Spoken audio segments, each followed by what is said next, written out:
Hello friends, నేను ఈరోజు మీకోసం ఒక కొత్త కాదు పాత స్టైల్లో మన పల్లెటూరులో చేసే సాంబార్ రెసిపీని చూపించబోతున్నాను. శనగలు బఠానీల సాంబార్ అండి. నేను కొబ్బరిని మళ్ళీ ఒట్టు మిరపకాయలు ఫస్ట్ మిక్సీలో వేసి రుబ్బేసిన తర్వాత అల్లం వెల్లుల్లి కొంచెం పప్పులు అండ్ చెక్క లవంగ ఉల్లిపాయలు మళ్ళీ టొమాటోసు యాడ్ చేసి గ్రైండ్ చేసుకోవాలి. తర్వాత అందులోని ఒక 2 టేబుల్ స్పూన్ అంత ధనియాల పౌడర్ అండ్ ఒక టీ స్పూన్ అంత పసుపు వేసి గ్రైండ్ చేసుకోండి. కుక్కర్లో 3 టేబుల్ స్పూన్ ఆయిల్ వేసి మెంతాలు ఆవాలు జీలకర్ర వేసి ఫ్రై చేసుకోండి.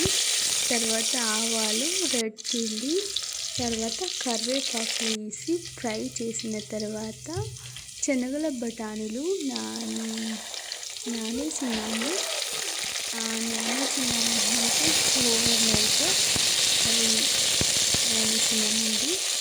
తర్వాత మనం బాగా ఆయిల్ని ఒక 10 మినిట్స్ ఫ్రై చేయాలి.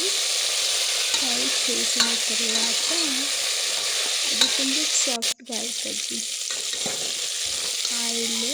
అప్పుడు సాంబార్ టేస్ట్ బాగుంటుంది. ఫ్రై అయిన తర్వాత మనం గ్రైండ్ చేసిన మసాలాని యాడ్ చేద్దామండి. ఈ మసాలాను ఒక 10 మినిట్స్ పప్పులతో అండ్ ఆయిల్తో ఫ్రై కావాలి మసాలా. అప్పుడు పచ్చి స్మెల్ అంతా పచ్చి స్మెల్ వెళ్ళాలి. బాగా రోస్ట్ చేయండి ఆయిల్లో. ఈ మసాలా అంతా బాగా మన పప్పులకి పట్టేసిన తర్వాత ఇందులోకి మనం వాటర్ యాడ్ చేద్దాం.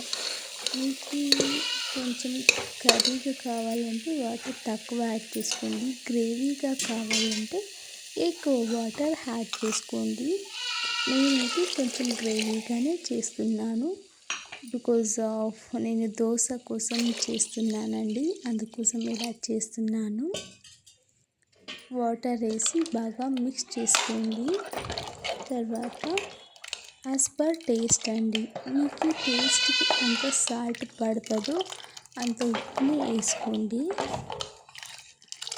అంతా వేసి ఈ టైంలో మీరు టేస్ట్ చూసుకోండి. కొంచెం కారం పడుతుంది అంటే కారం యాడ్ చేసుకోండి. ఉప్పు పడుతుంది అంటే ఉప్పు యాడ్ చేసుకోండి. తర్వాత కుక్కర్ బెల్ట్ని ఎప్పుడే కానీ మనం కుక్కర్ యూజ్ చేసేటప్పుడు కుక్కర్ బెల్ట్ను వాటర్లో నానబెట్టిన తర్వాత విజిల్ పెట్టి కుక్కర్ బెల్ట్ నీట్గా క్లోజ్ చేయండి. ఇప్పుడు 3 విజిల్ కంప్లీట్ అయితే మన శనగల బఠానీ సాంబార్ రెడీ అండి. Super taste with dosa chapati rice ముద్ద కాంబినేషన్ అండి. Thank you.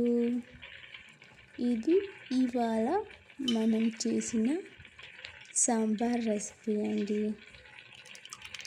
థ్యాంక్ యూ అండి.